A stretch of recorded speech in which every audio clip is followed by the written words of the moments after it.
Yeah, okay. So, good evening Alright. and namaskar to everyone. I am Ayush, today's host representing Voices from the Periphery. It's both a profound privilege and a heartfelt honor to welcome you all to this evening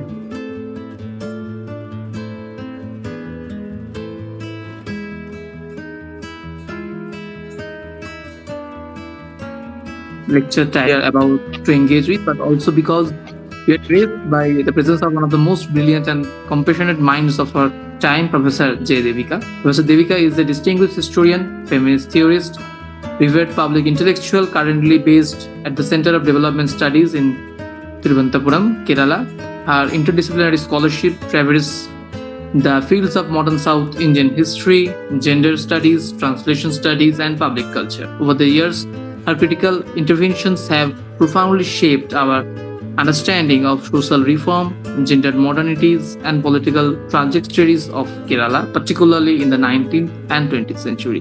She is widely acclaimed for her incisive analysis of the gender dimensions in Malayali modernity, examining how reformist and nationalist discourses contributed to shaping of individual collective subjectivities. Her pathbreaking book, Engendering Individuals, the Language of Reforming in Early 20th Century Keralam, delves deep into how the modern Malayali woman and man were discursively constructed through the language of reform, laying bare ideological foundations of gender roles in Kerala's public and private life.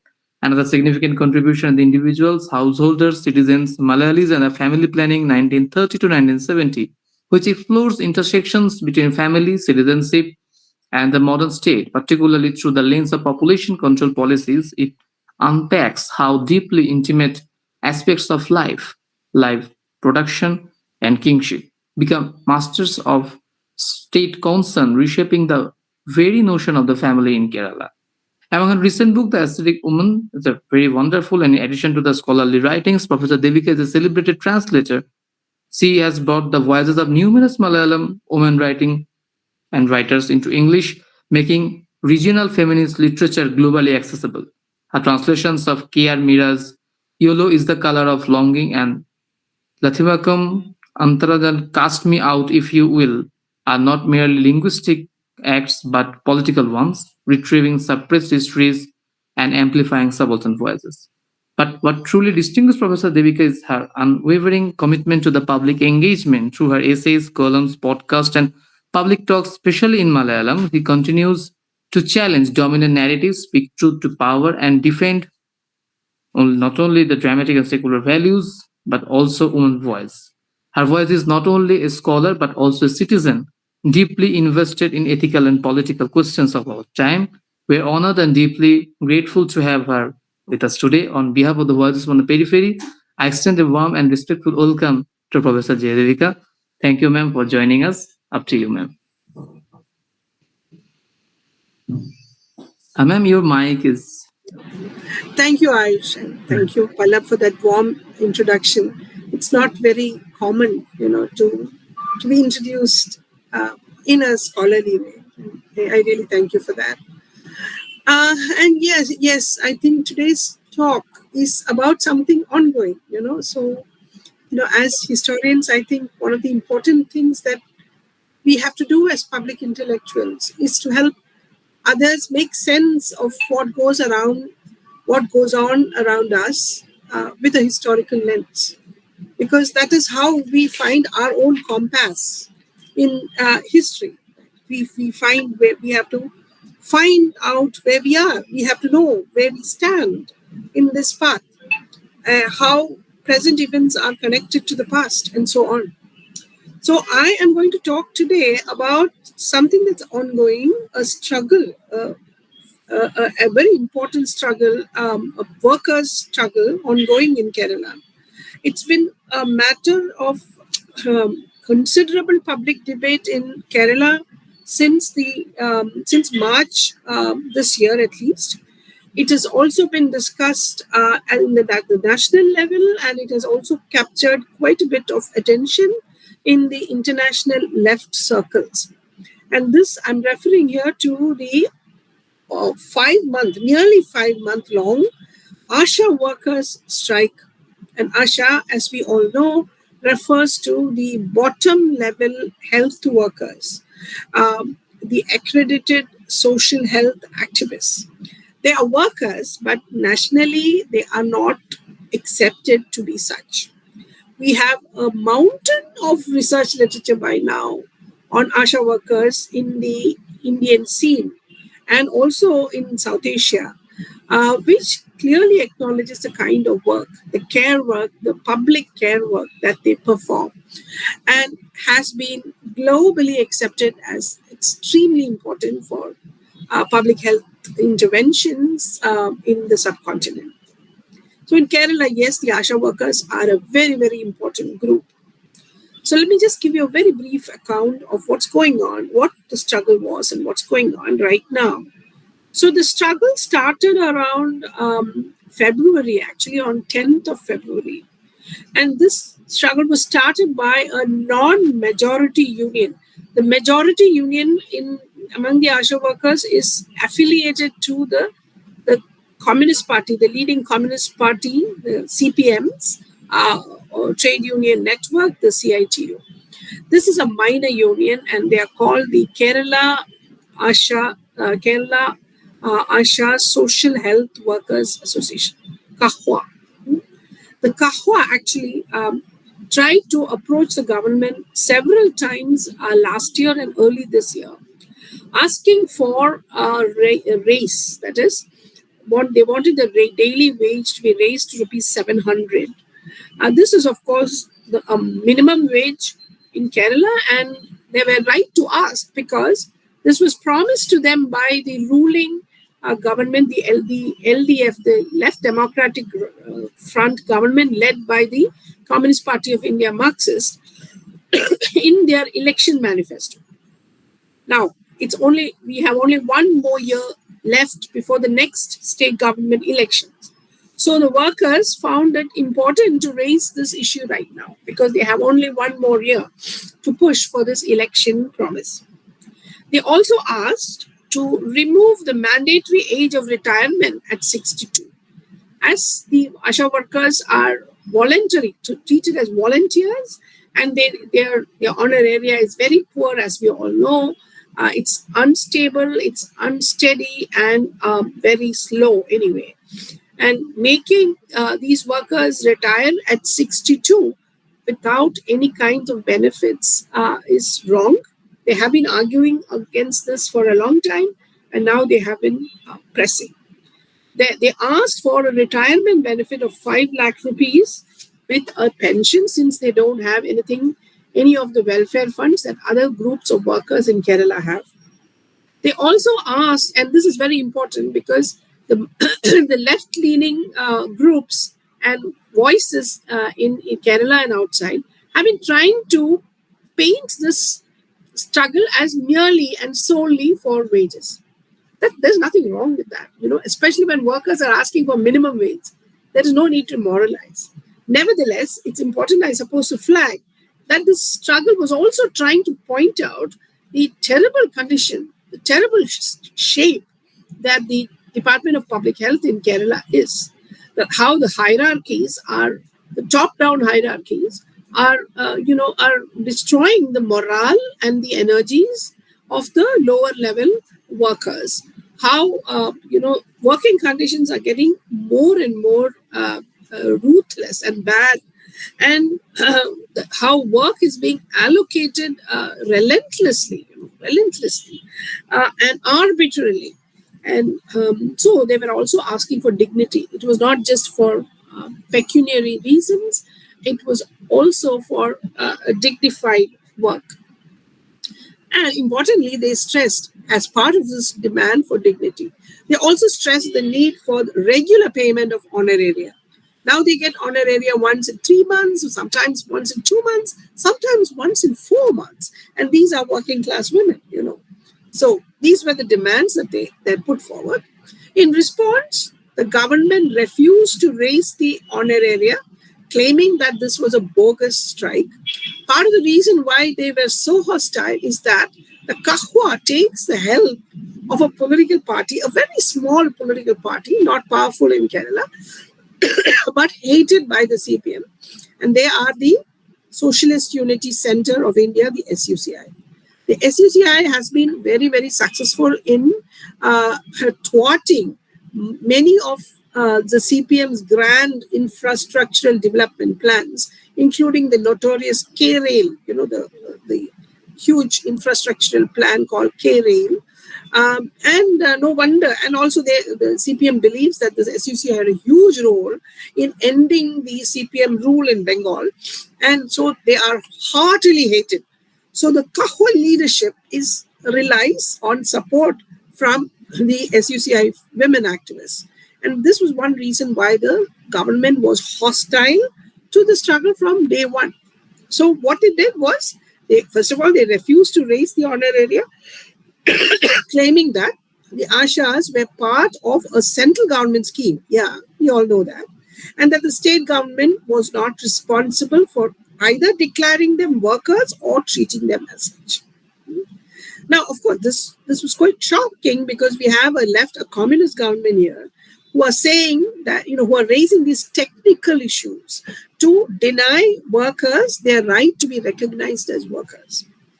Of course, they did issue a temporary freeze order on the retirement age, but that had been issued earlier. They had only extended it. Then they pretended to address the problem of linking monthly honorarium to fulfillment of tasks. So this was one of the important issues that they had raised, that the honorarium was dependent on the fulfillment of tasks, which have to be certified by certain authorities, lower level authorities. And if that did not happen, their honoraria would be cut. Now, that issue was raised by the Asha.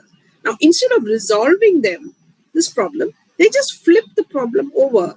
And by linking the honoraria, that is, making the honoraria conditional upon fixed and performance-based incentives from the center.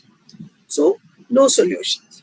Then, and of course, they also, the massive misinformation campaign and unbelievable slandering of workers from the government, including the National Health Mission officials in Kerala, coupled with the most unbelievable kinds of attacks on social media, sexually colored remarks falling like rain from CITU leaders, and I do not want to talk of the rest because it's really, really unbelievable that a communist government can heap so much ignominy on their own.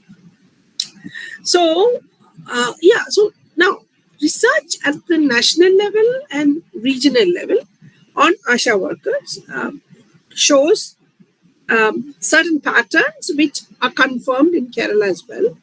Now, for example, they show that Asha workers are treated very poorly by health authorities, including lower level staff like nurses and junior health inspectors. Now, in Kerala too, despite all the talk of great health sector achievements, it seems evident that a very feudal and almost colonial structure of control defines the health system here, the department, the structure of the bureaucratic structure of the department. In Kerala, these women are mostly under junior health inspectors. You're mostly male and historic men from historically privileged communities, enjoying the prestige of being the permanent employees of the department. They are the ones who control the Asha workers, who are more largely, in very large share, are Dalit Bahujan women and who are working class and who do not enjoy the prestige of being permanent employees. So this pattern is confirmed in Kerala, like it is confirmed in the national scene. A second pattern that's confirmed in Kerala, of the national scene, confirmed in Kerala, is of the importance of political connections in getting this job. Now, in Kerala too, when the Asha scheme was rolled out in 2007, the list actually, the rumor is that the list came directly from the ruling health minister. That was a CPM government. So all these women initially recruited were from CPM families with considerable clout in their local areas via the party system.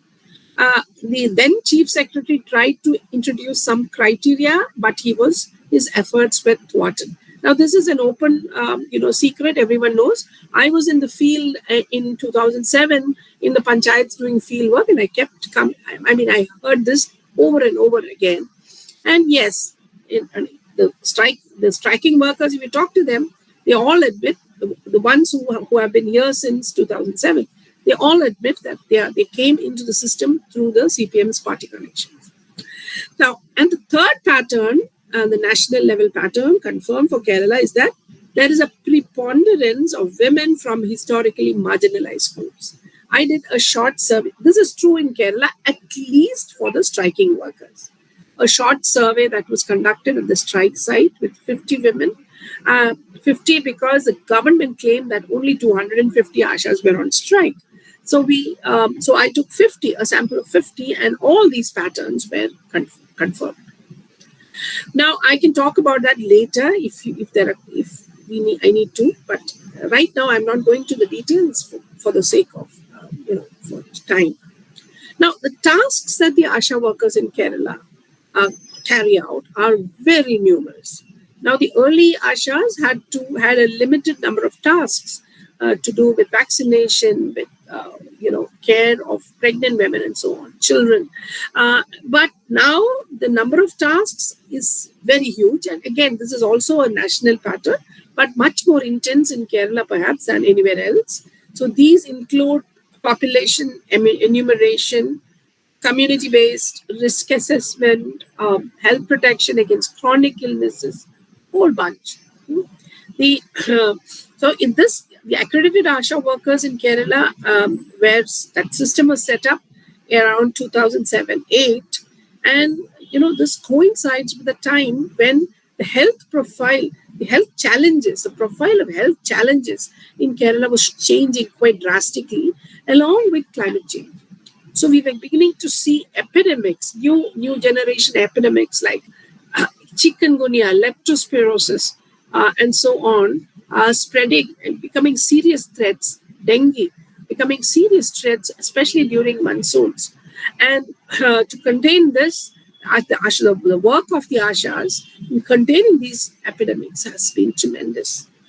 Also, we have also seen how the more dangerous epidemics like the Nipah were contained, and the Asha workers, very, very important work they did on the ground level in collecting information and disseminating information and so on.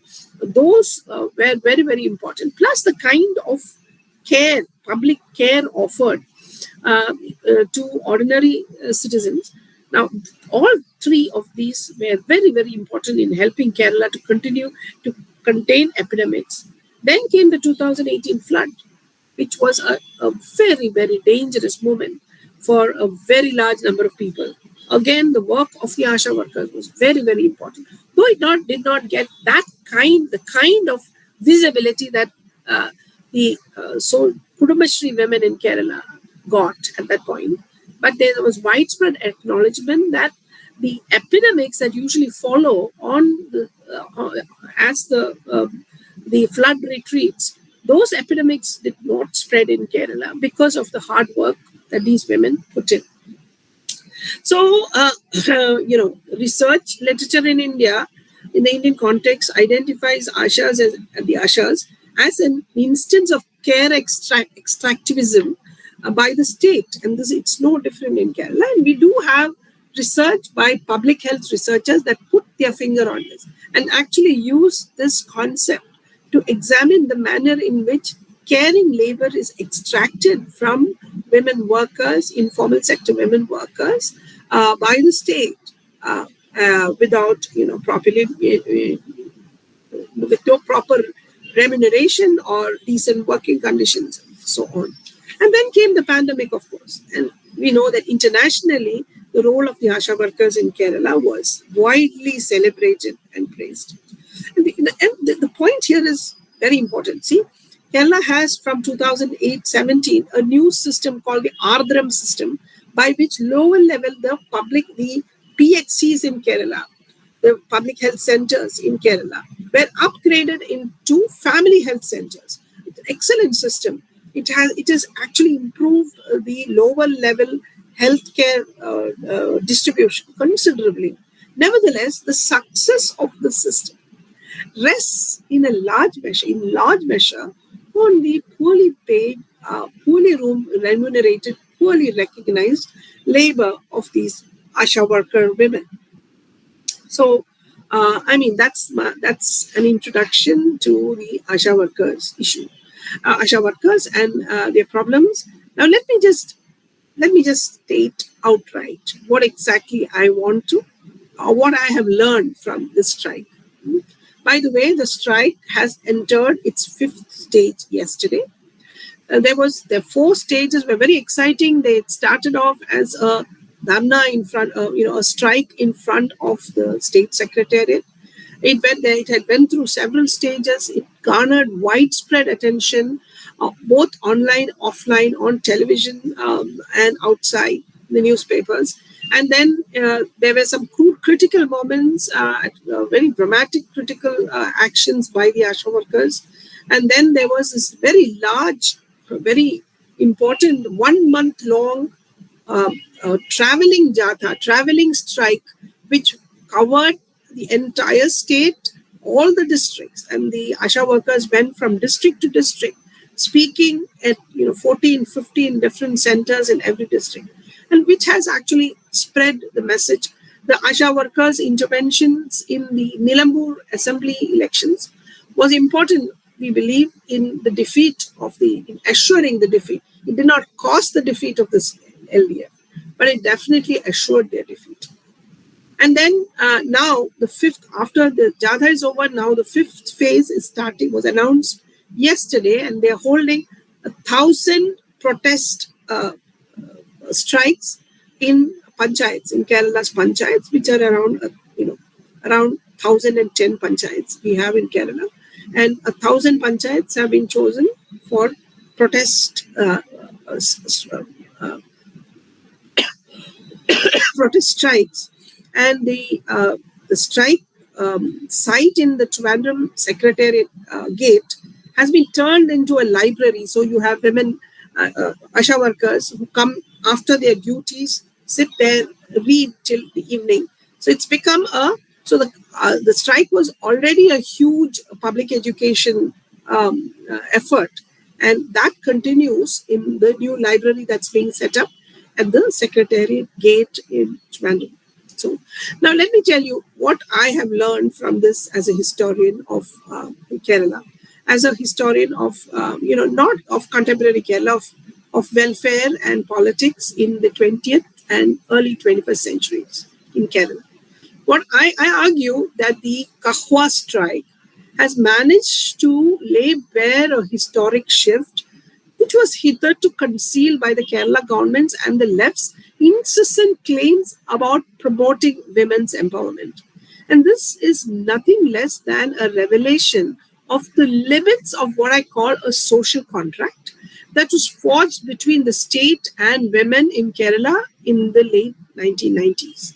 Now, when I say women, I mean that section of Kerala's female population, which the Communist Party of India Marxist usually treated as a proxy for people. That is, in the 90s, with the collapse of the Soviet Union and many other challenges, local challenges as well, there was an urgent need for the Kerala left to refurbish their hegemony. And this post-USSR phase was challenging because of various local reasons as well, including Kerala's increasing migration dependence. And of course, there were also rising challenges to ideological challenges to the left hegemony in Kerala. For example, from environmentalism, from feminism, and so on.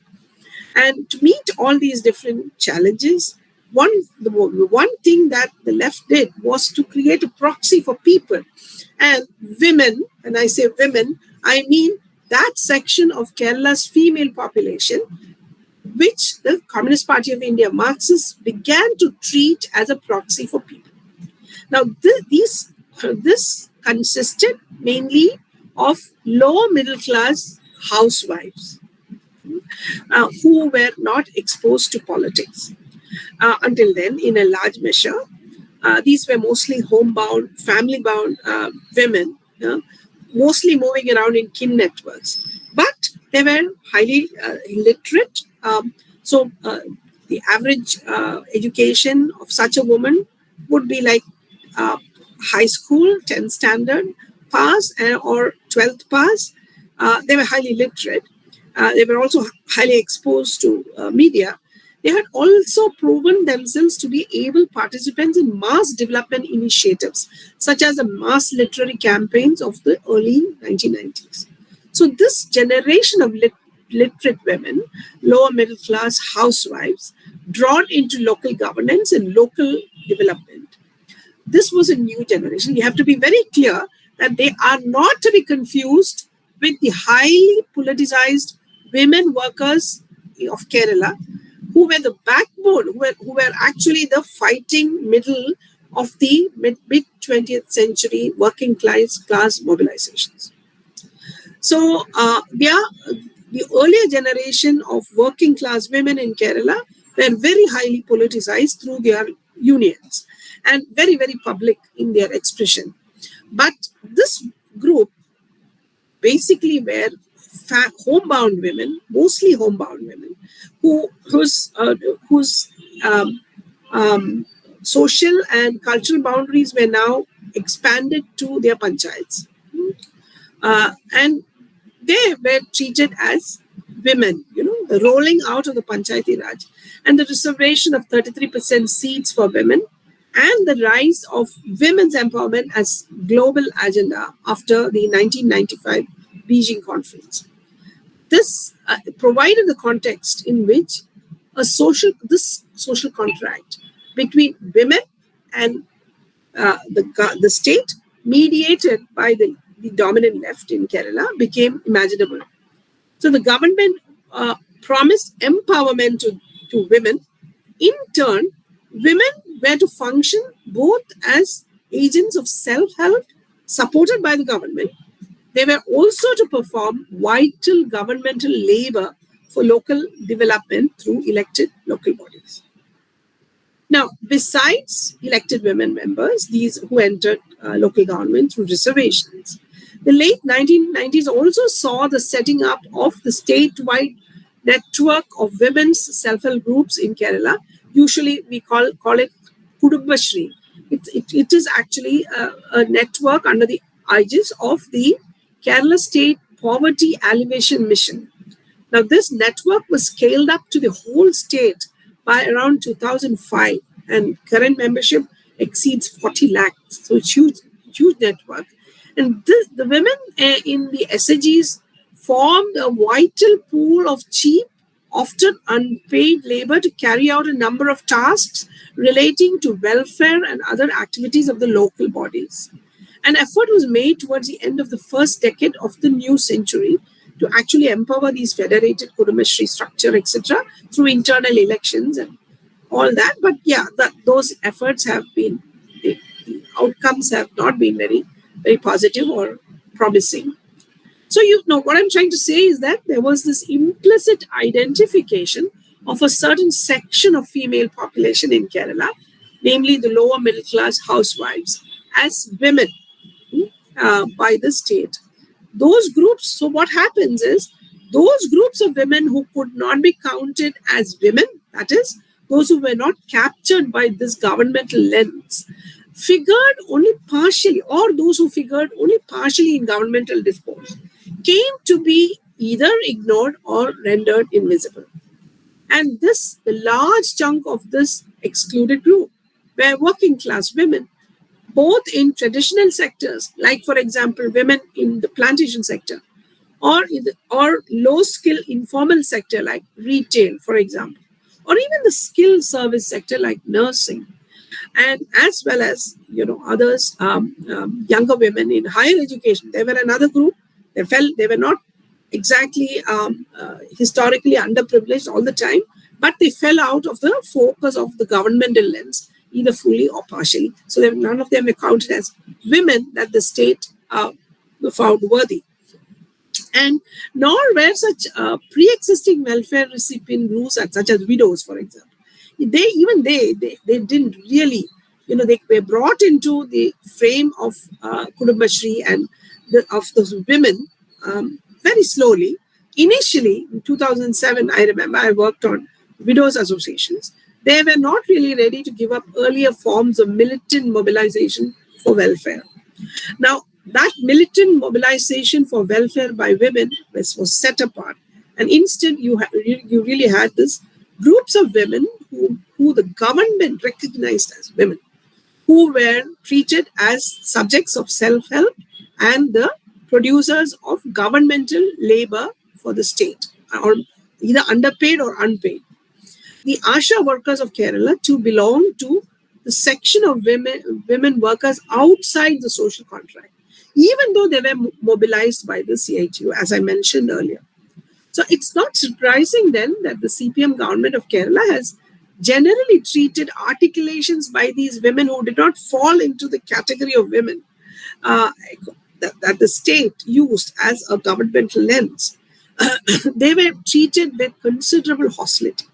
So if you look at the recent history of 10 years back, we have seen wave after wave of protest and anger from sections of these women rising in Kerala and making it to the national headlines and even international headlines. So in 2015, for example, there was a massive struggle in the Munnar tea plantations by women workers who were in the face of severe livelihood challenges.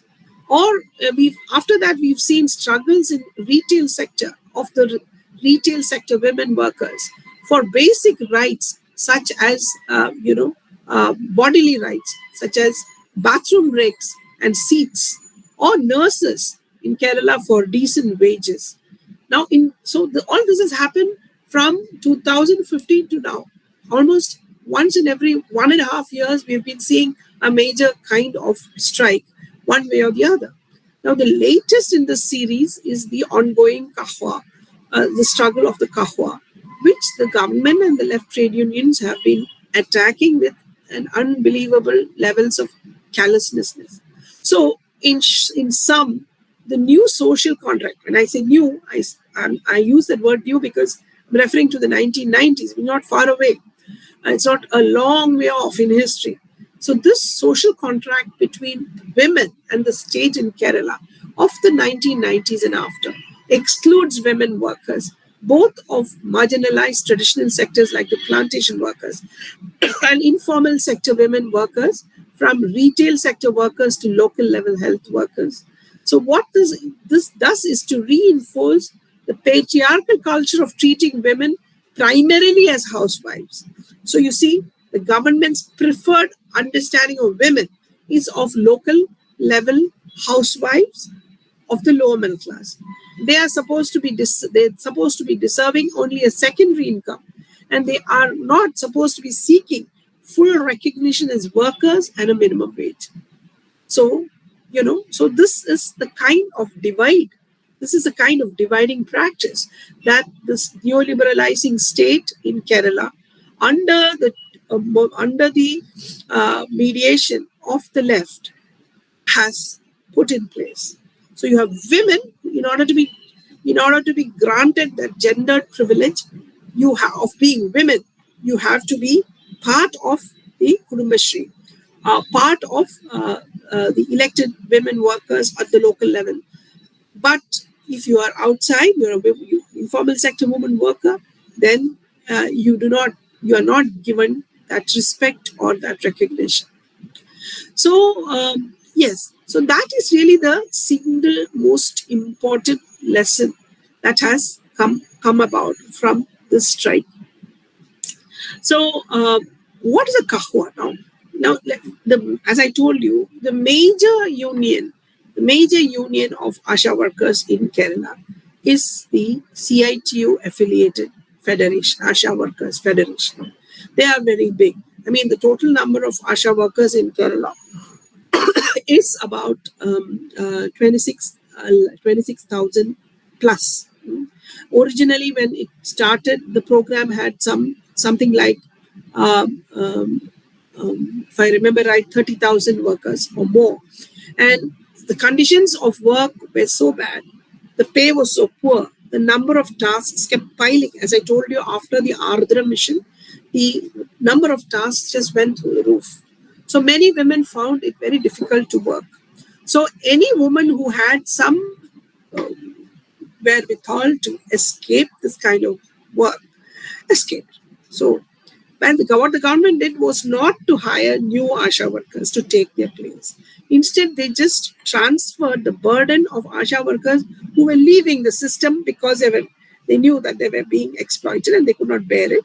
The work was assigned to other Asha workers. So you can see that work kept piling up. It's now, at least one can say without any doubt, it's only women who really, really, really need that work are striking. Of course, there is a large number. There are a large number of workers in the Asha system in Kerala who are probably not primary earners. So their husbands are probably earning very well. Their husbands are probably doing well in the CITU.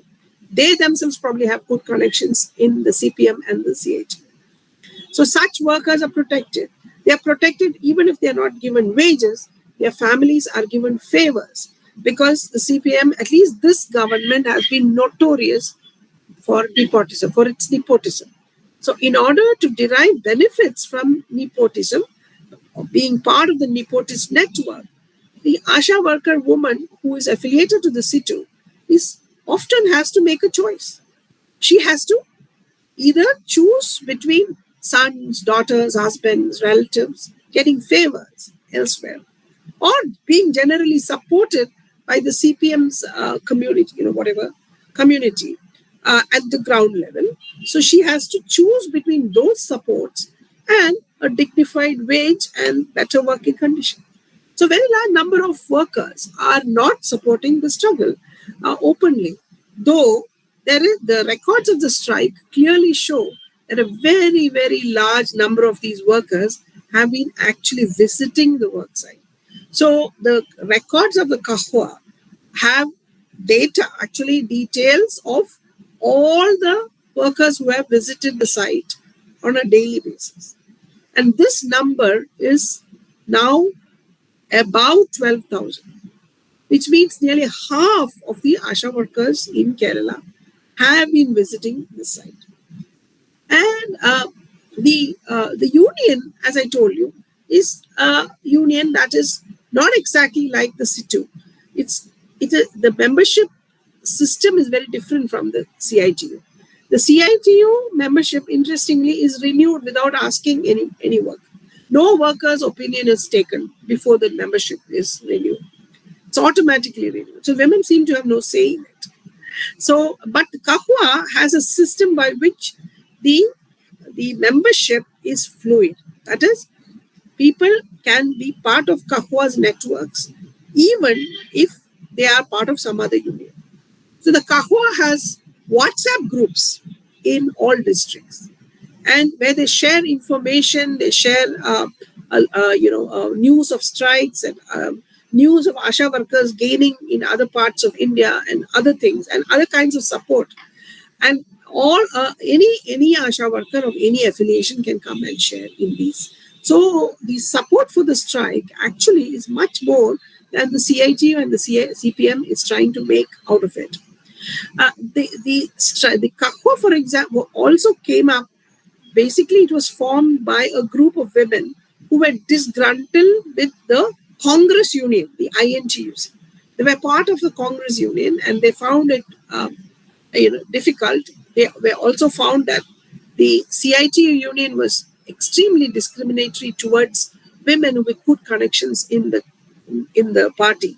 So they decided to form their own union, and they had seen how the SUCI had conducted a huge struggle against waste dumping in the Trivandrum district in 2011. So two women Asha workers in a local PHC in a village where this successful campaign against waste dumping by the city corporation was done.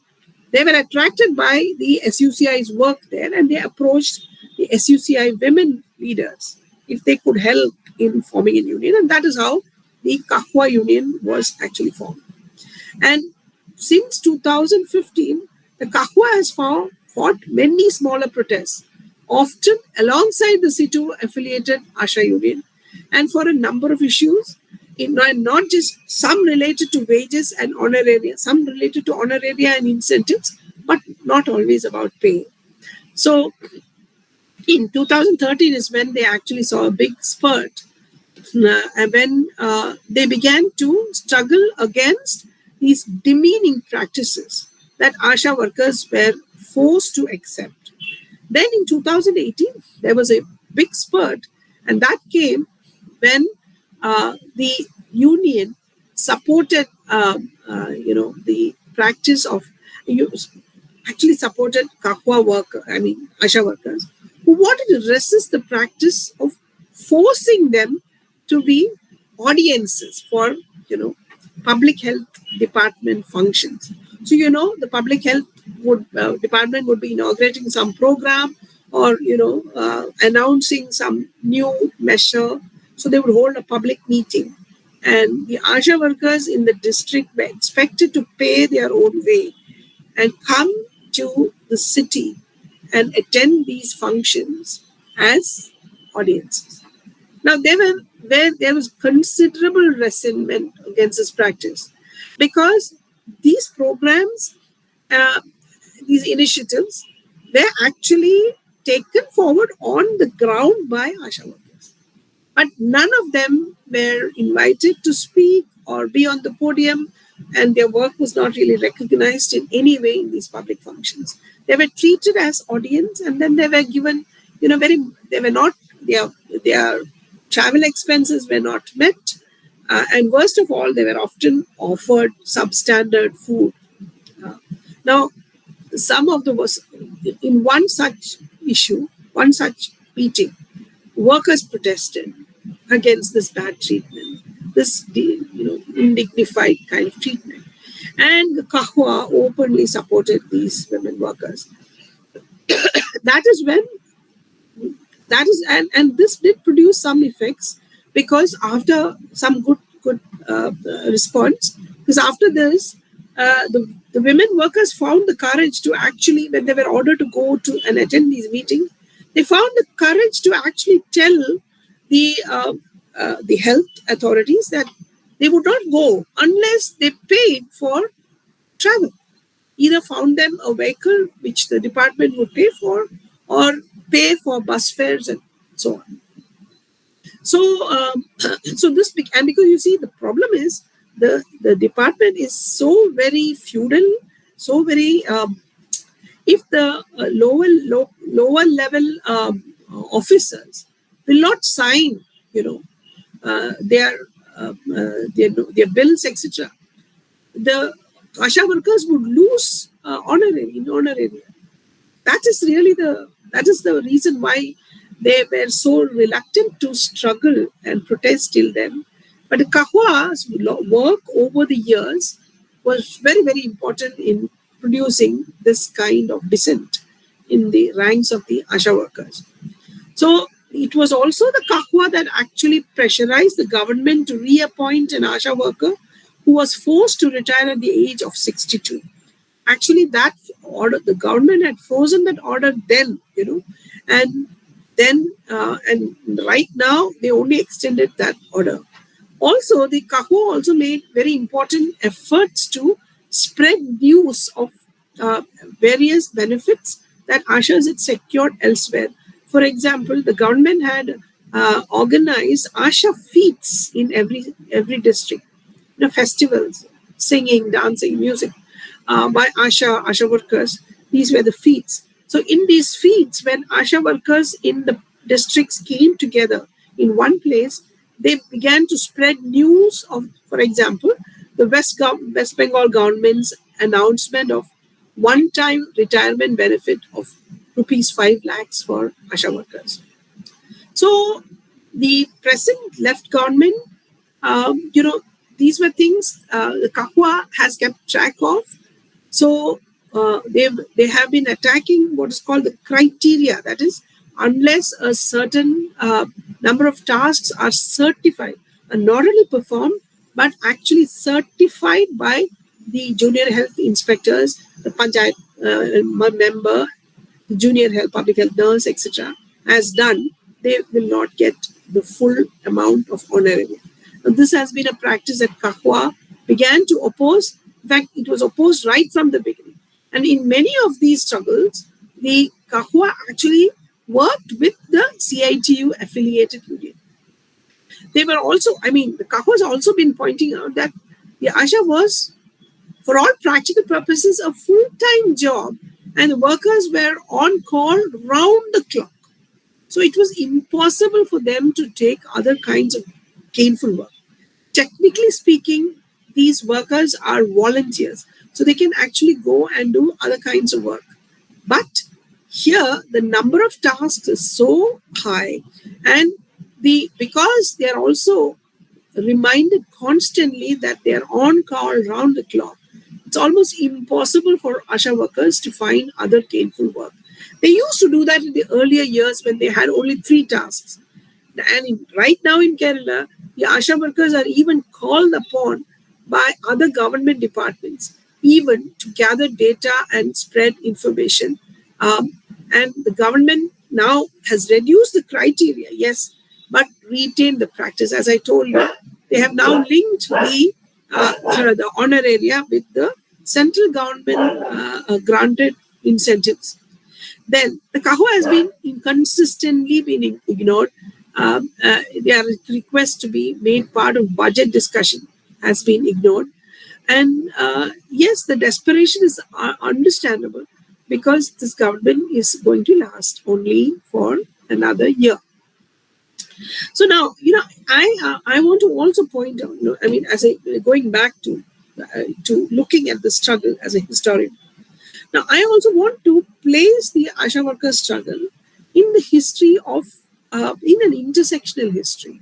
That is, what if we try to understand the history of labor in Kerala through the lens of the history of caste? Now, in Kerala, the Sanskritic typology of women, of female, the Sanskritic typology of female consists of 3 different categories of women. The first category is called the Kulina. The Kulina, she who is the reproducer of the Kulam or the family.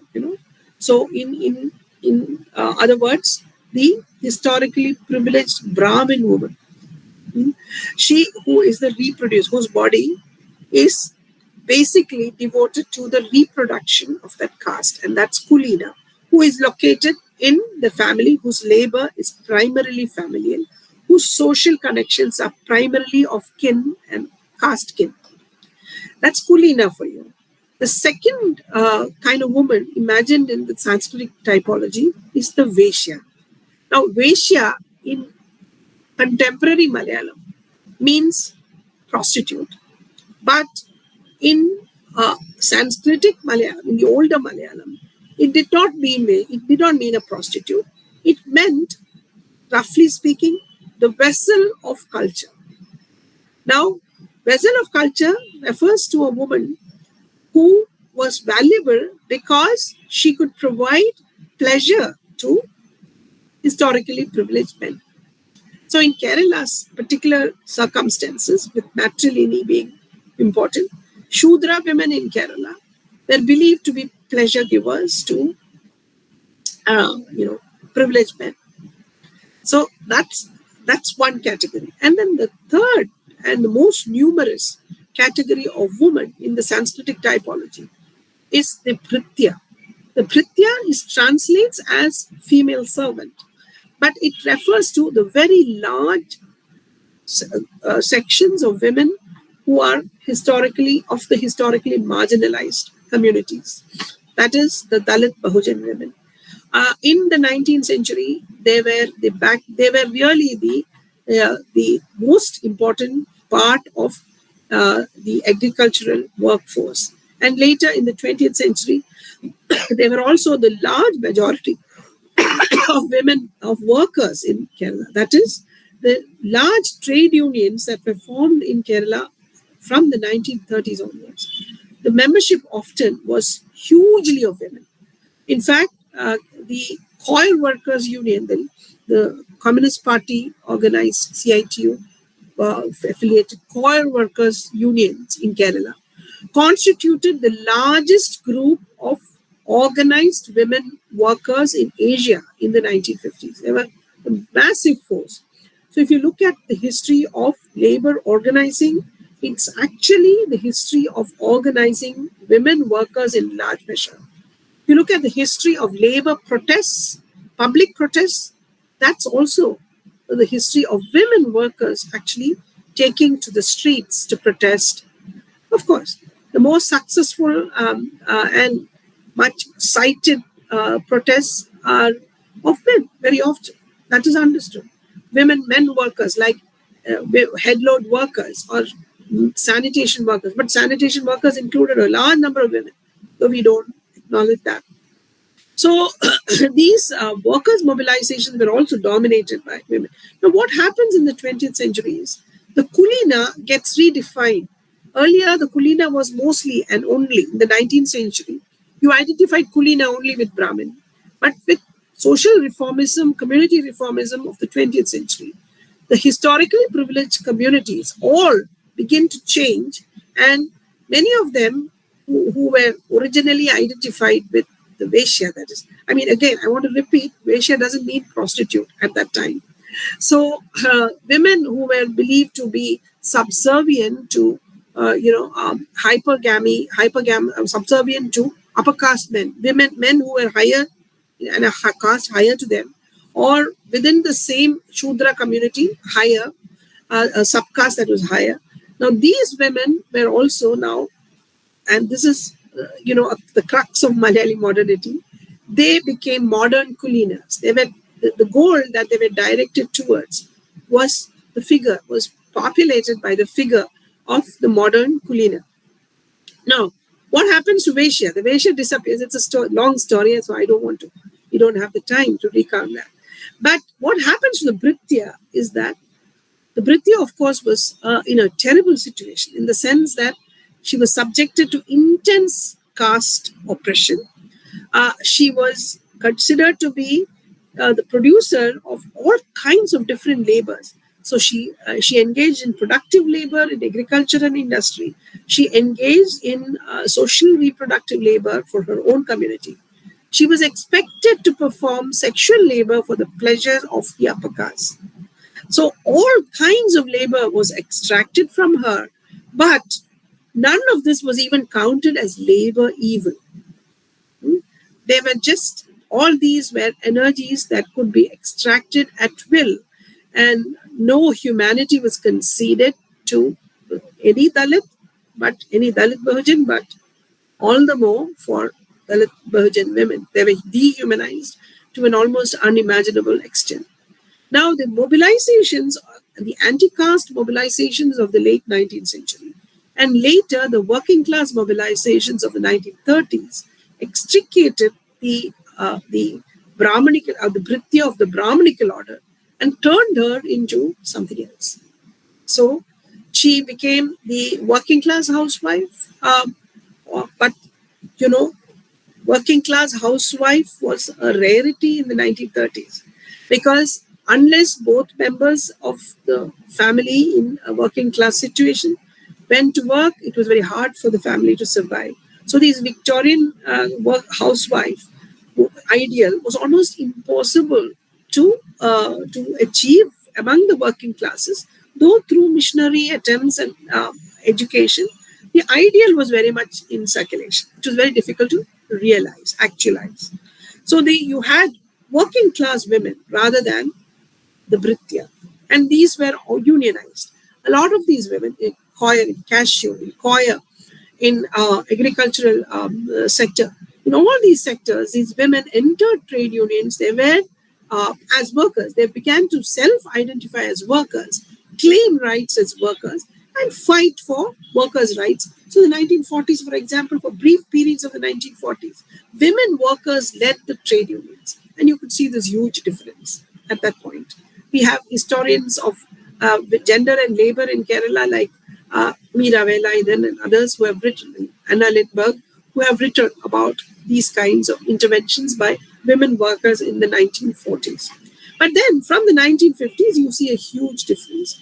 You see what Anna Lindbergh calls the effeminization of the Malayali woman worker, by which this worker's status is slowly eroded, both from all sides, from the policies of the union, the policies of the government, as well as the policies of capital. And by the 1980s, we are seeing even more sinister kind of development because traditional industry and agriculture in Kerala begin to decline. And the first casualties of that decline are the women workers. So in 1980s, you find more and more women actually falling out of the protection of unions because they have lost their jobs and increasingly forced to find work, low paid, low skill, low prestige work in the informal sector. Now I say that this fall from the status of being unionized is a unionized worker needs to be counted as a kind of new neo-Brityahood. So these are women who fall into stigmatized professions, right?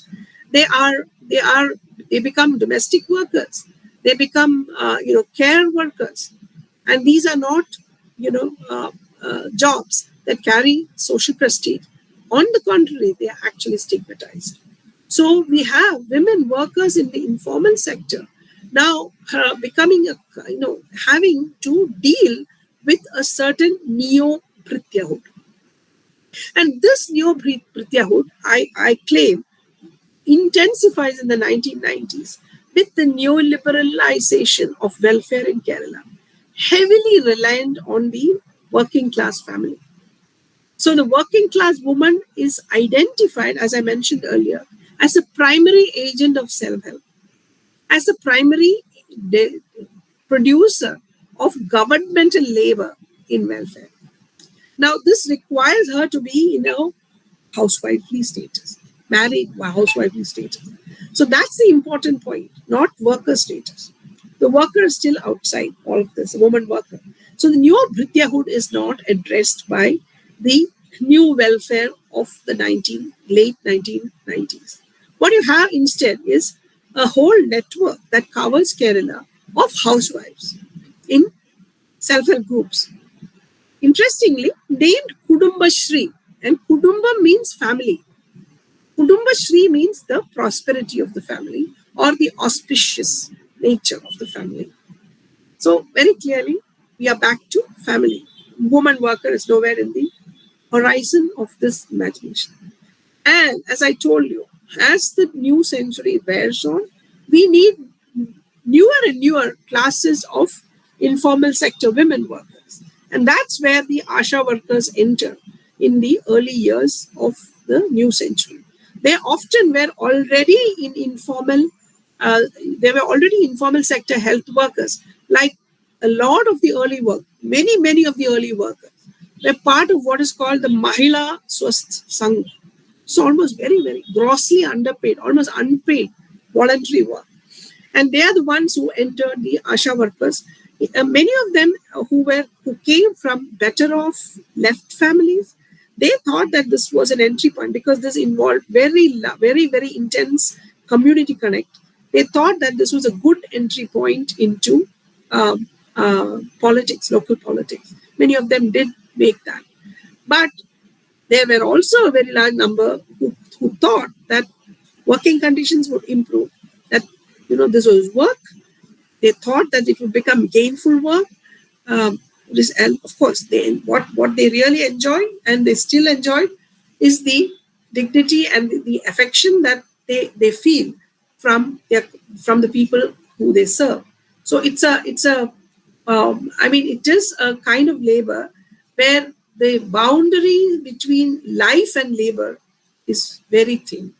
That's the reason why they stick on to this work, even though it does not pay them much. In fact, they are treated badly, not well. So this new class of workers, I would still call it, this is a new layer of the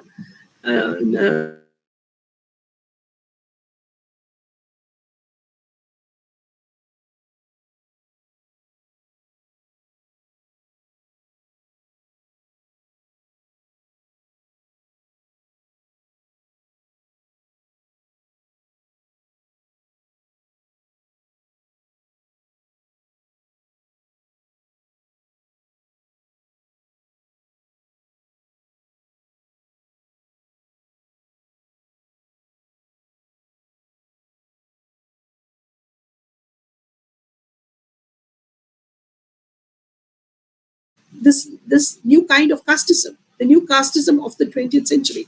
So by being part of a union, by being represented by a union, which would secure them dignity and sustenance, and and allow them to keep their heads up in a rapidly in a society where social inequalities are increasing rapidly. That's how they hope to overcome the new casteism of the 20th century, which is, of course, as I told you, extending into the 21st. So that is how, and that is why I think the present struggle is also a struggle for dignity. It's a struggle against the new casteism of the 20th century. It's not just a struggle for workers' rights. It's not just an attempt to expose the dirty underbelly of the Kerala model. Nobody has that, by the way. I mean, this is what the lefties are, I mean, the CPM acolytes have been crying left and right. Oh, yeah, nobody wants to slander Kerala. No, they think that this is a deliberate conspiracy to slander Kerala and the CPM. Oh, no. Everything is not about, you. That's all I want to tell them. Please don't think that everything, that whole world turns around. Don't think that. Yeah, these are women who are fighting neo-casteism also, along with. And you will see that only if you place it in the larger intersectional history of caste, class, and gender that goes right back to the 20th century. And I really hope that this talk will help people to think on those lines a little bit more. So I think I will end now. Thank you very much. Thank you, ma'am, for this wonderful talk. I think ma'am left.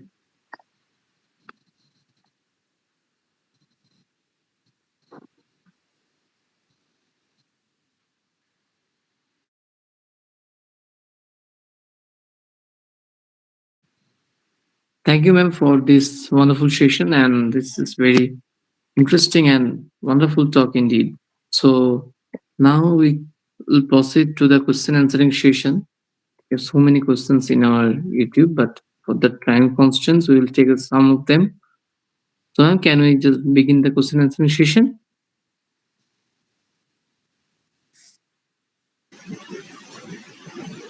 Please do. Okay, thank you. So Rakhi Mondal is asking one question. He's asking that Kerala's left, particularly the CPIM, often projects itself as a vanguard of women's empowerment, yet the Asha worker strike laid bare the systematic erasure of women's labor within its own governance model.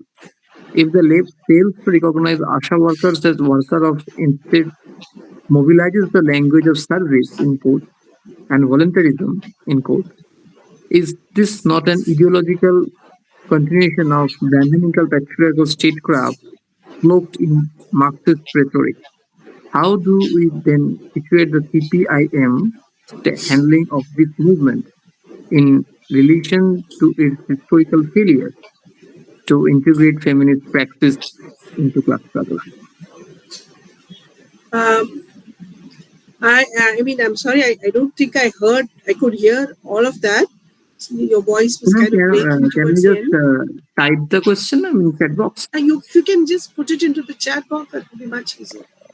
Yeah, just Don't have to type. If you can just copy paste or do something like that. yes, ma'am. I'm just copying the question from YouTube.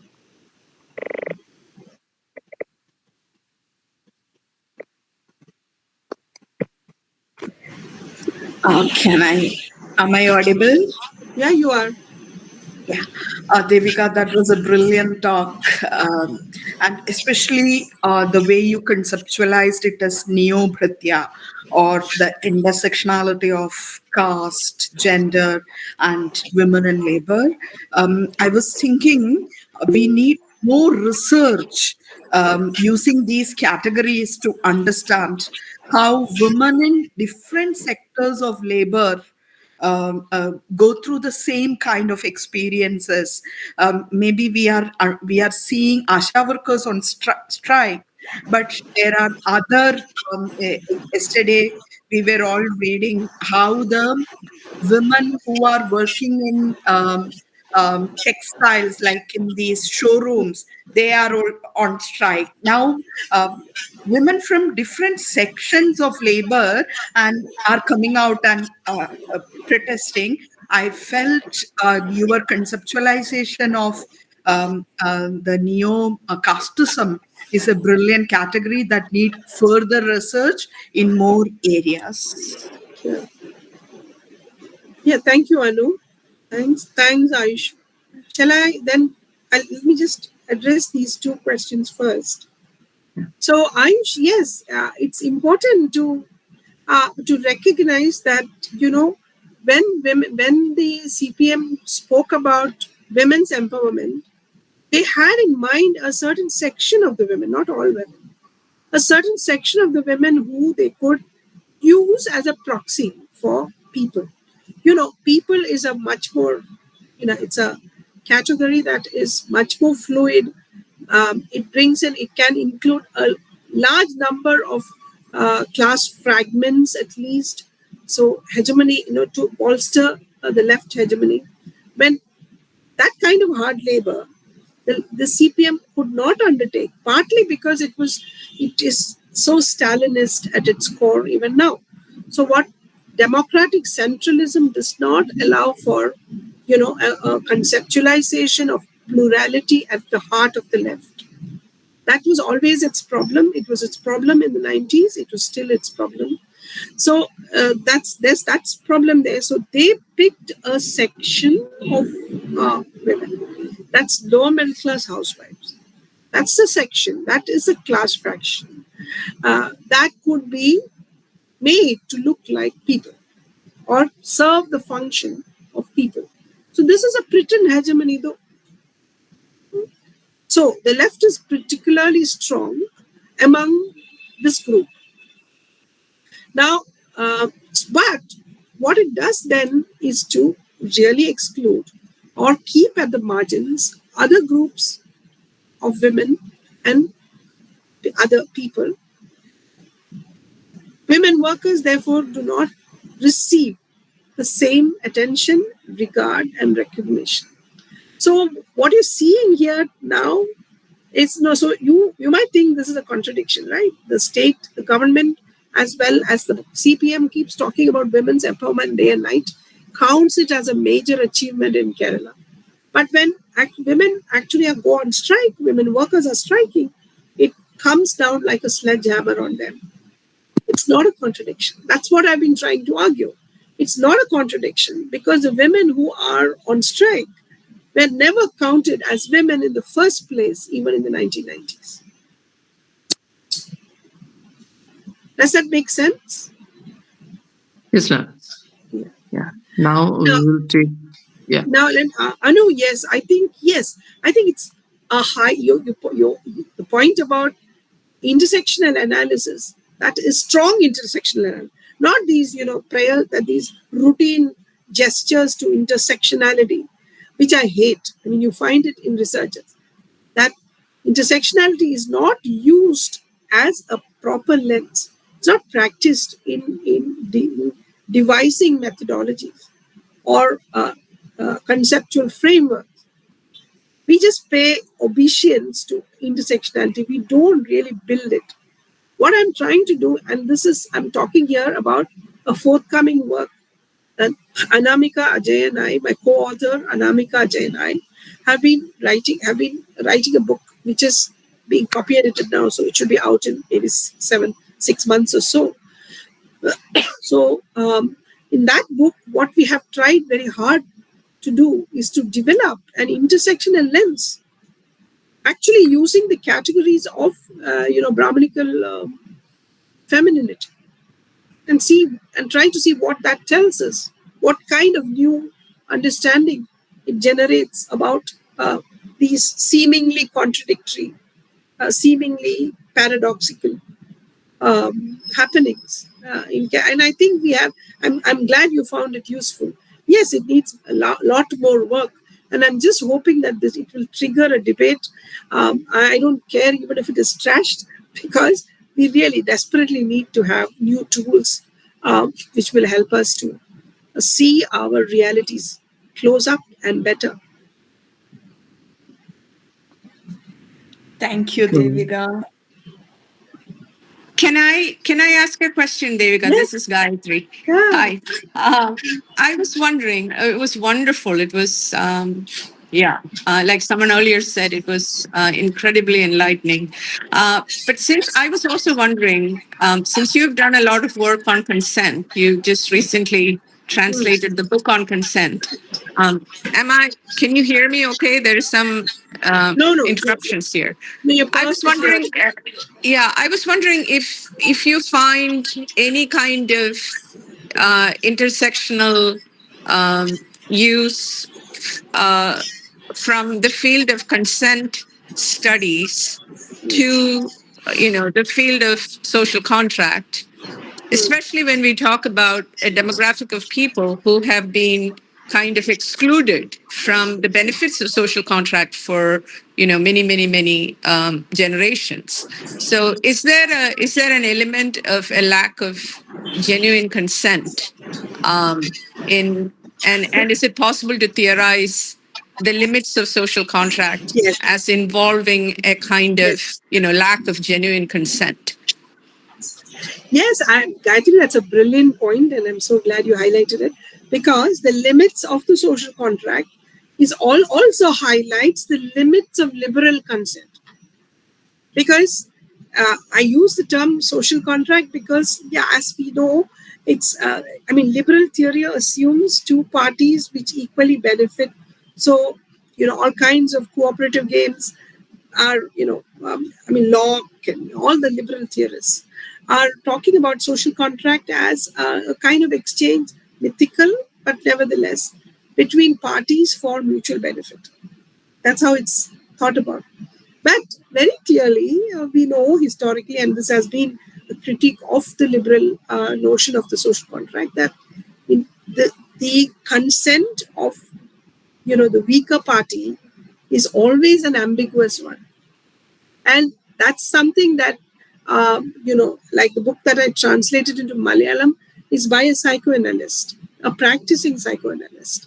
And she, from her vantage point of psychoanalysis, she knows that consent is a much more complicated thing than the liberal assumption of equal parties engaged in a rational deliberation and then a rational exchange for mutual benefit. Now, in this case, very clearly, the women who entered into this contract, remember, they are not workers. They were not workers. They were the children of the workers. In fact, the beneficiaries of worker mobilizations.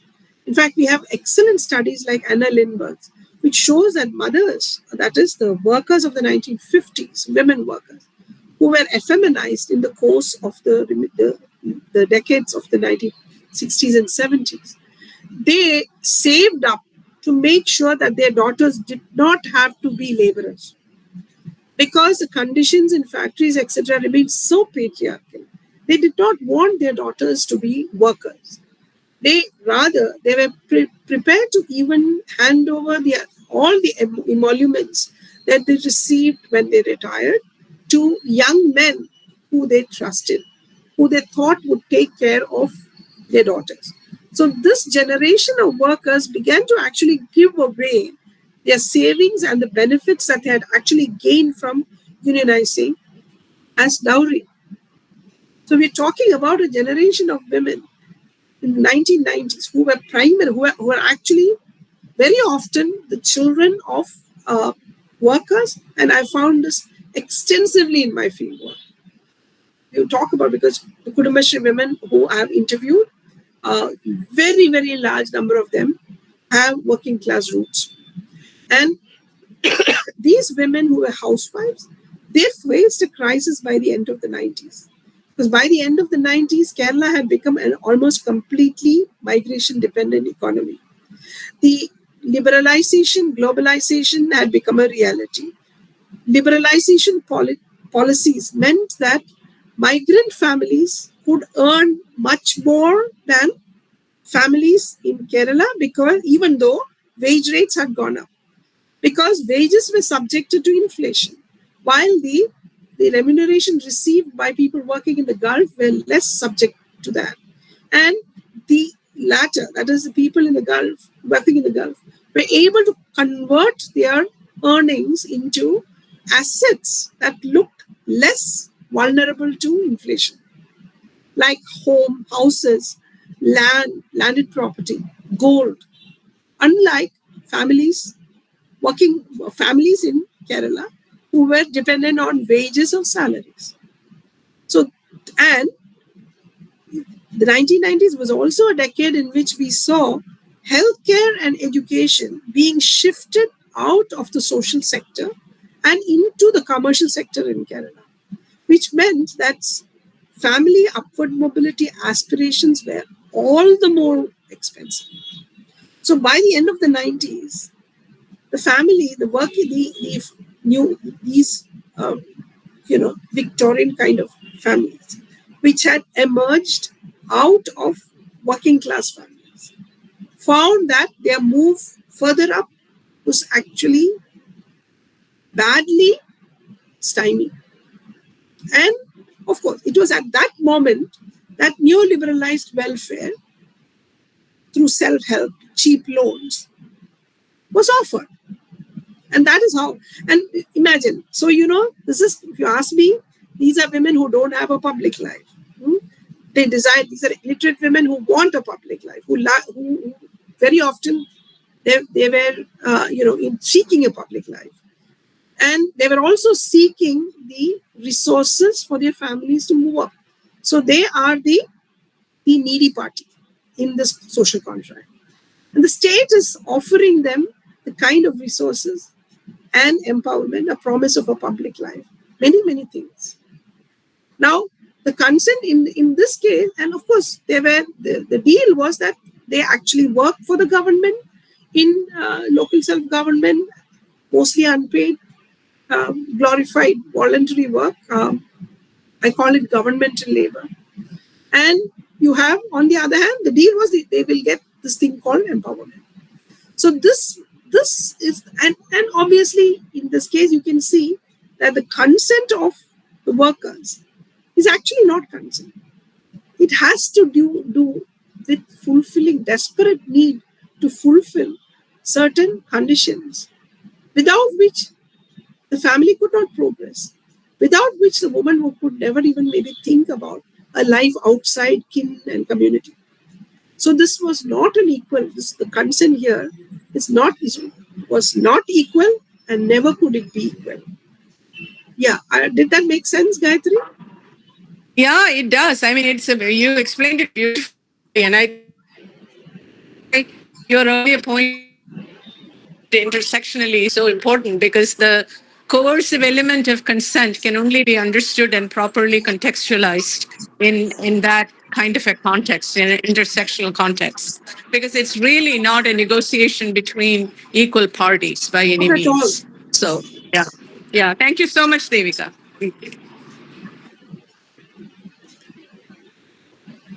Yeah, thank you, ma'am. Now we will take the last question of today's session.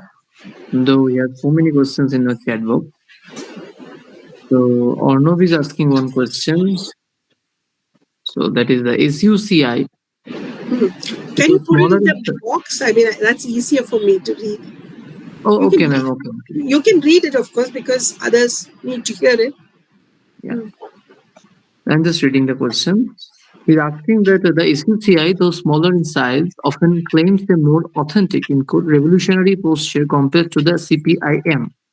Yet it too has historically ignored questions of gendered labor unless subsumed under economic struggle.